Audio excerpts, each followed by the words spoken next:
Under APC incompetent, divisive, and corrupt leadership, Nigeria has been greatly diminished. Our democracy is now described as undemocratic. In just 1 year of this administration, 15 million Nigerians were pushed into acute poverty. Today, more than 150 million Nigerians lack access to basic health, education, water, and sanitation. The number is growing daily under the APC government that pursues brutal revenue-driven policies while ignoring the people's welfare. This government taxes struggling citizens and small businesses heavily while indulging in extravagance. This government borrows recklessly, not for investment in productive infrastructure, but for wasteful consumption. Insecurity has further crippled our economy. Nigerians now live in fear of traveling by road. Kidnapping has become rampant, with billions paid as ransom.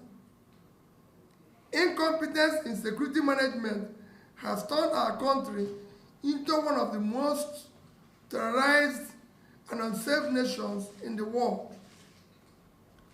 Cronyism, corruption, and disregard for rule of law have scared away investors, while other African countries have overtaken us as preferred investment destinations. Despite this mismanagement, Nigeria's potential for greatness remains. We cannot give up on the dream of a prosperous and secure nation. What we need now is competent, compassionate, and committed leadership. Our primary priority must be prudent economic management, investment in human capital, rule of law, and infrastructure development. Nigeria has the resources, talent, resilience to become an industrialized nation in record time. With the right leadership, we can defeat terrorism and restore security and guarantee Nigerians safe communities where enterprise and social life can thrive. We must not end a system where leaders feast while the people starve. That must end. They cannot continue to promise us that we should all fast when they are feasting, which is what is happening today.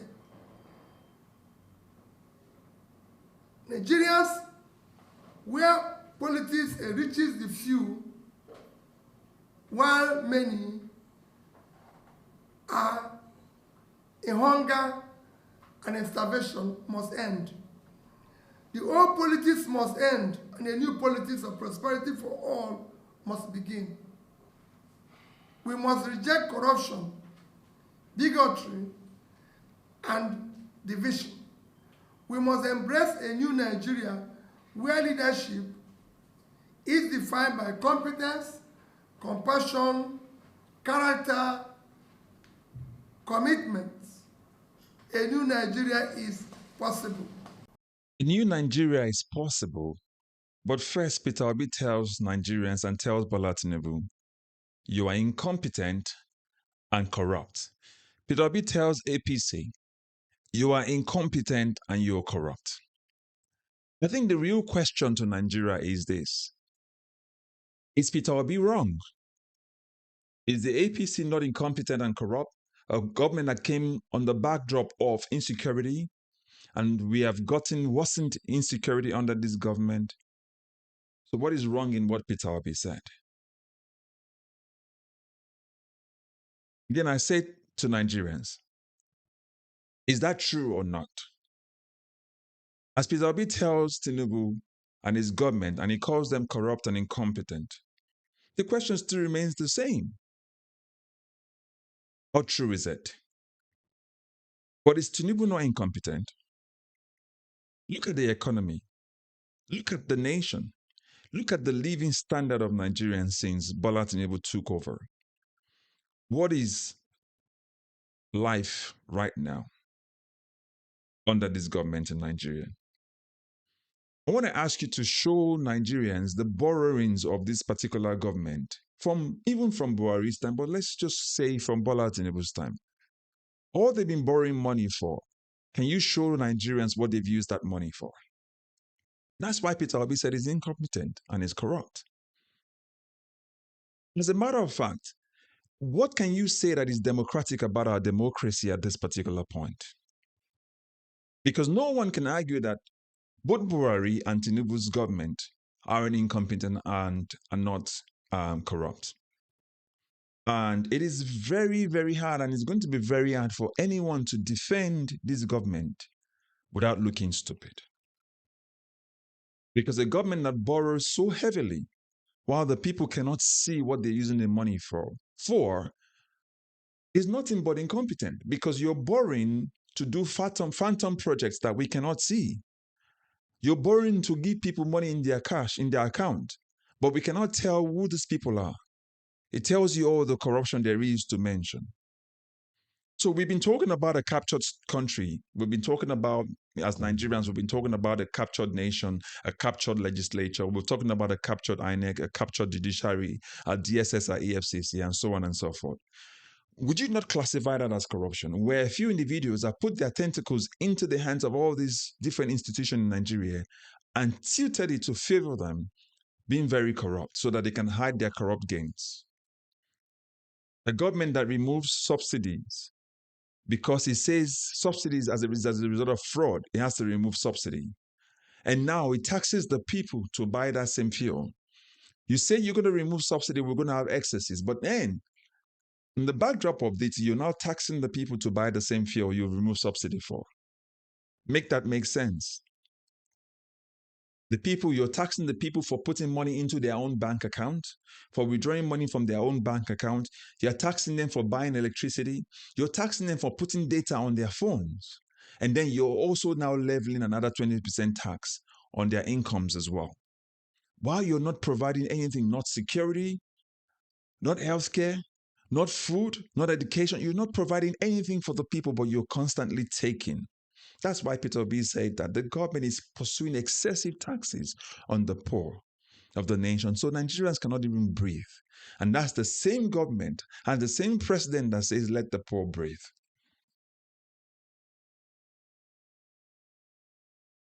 And you've now turned Nigeria into a place where terrorism and banditry has free reign. Nigeria is no more an investment ground for people.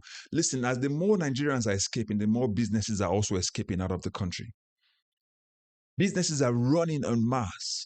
Nigerians are losing their jobs en masse because the basics to actually cater for them are not there. So security is another big one we're talking about. We're talking about that in relation to incompetence.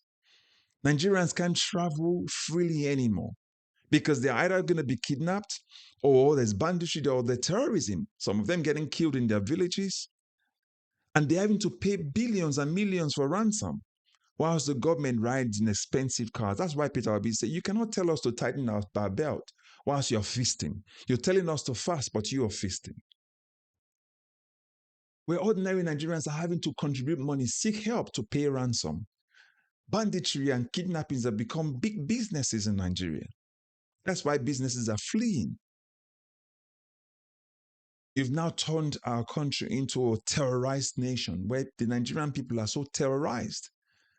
They can't leave their houses in the middle of the night anymore, freely walk around.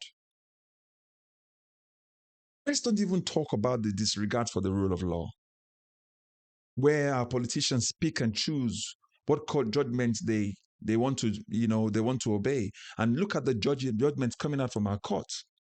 It's like they've turned the court to a ping pong, where a government seizes a state, uses a corrupt National Assembly to, pass a vote of a state of emergency, and then you say that we're not in an undemocratic system.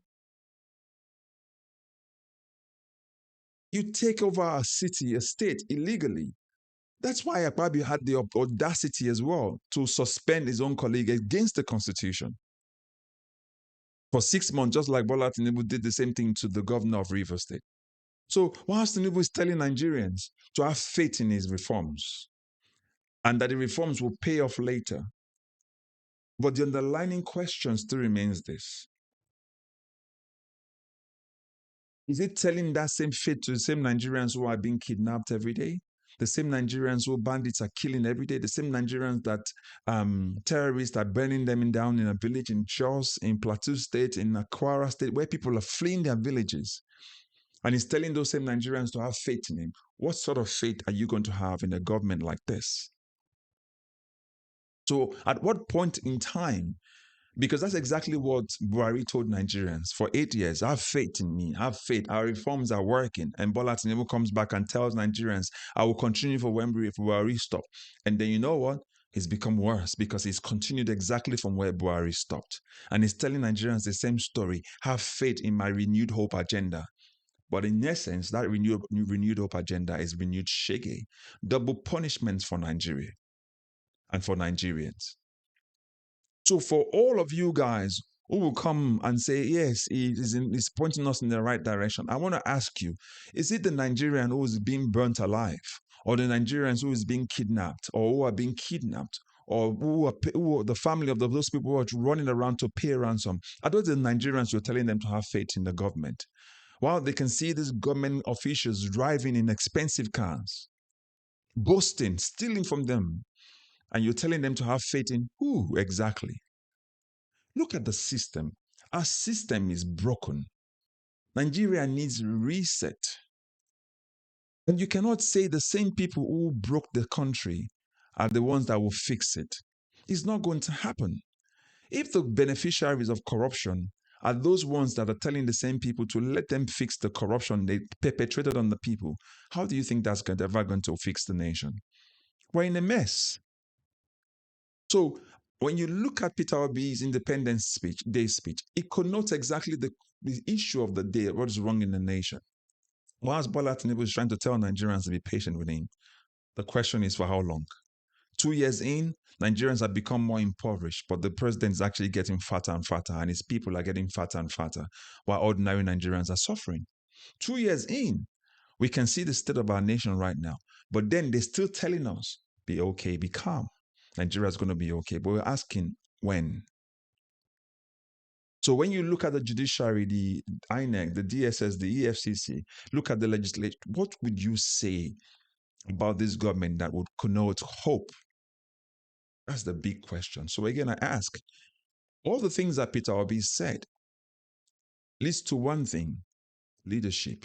And that's where you and I come in, to make sure that 2027, we put our votes right down to get the right people in and vote these incompetent and corrupt individuals and this political party out. Put your thoughts in the comment section. Let us know what you think. Do you agree? And this is why you must share this content to others as well. And comment and let us know what you think, whether or not you agree with Peter Obi or not you think he's only grandstanding. Don't forget to like, share, subscribe, click on the notification icon, and also recommend this channel to others. I will catch you in the next video. God bless you. Bye-bye for now.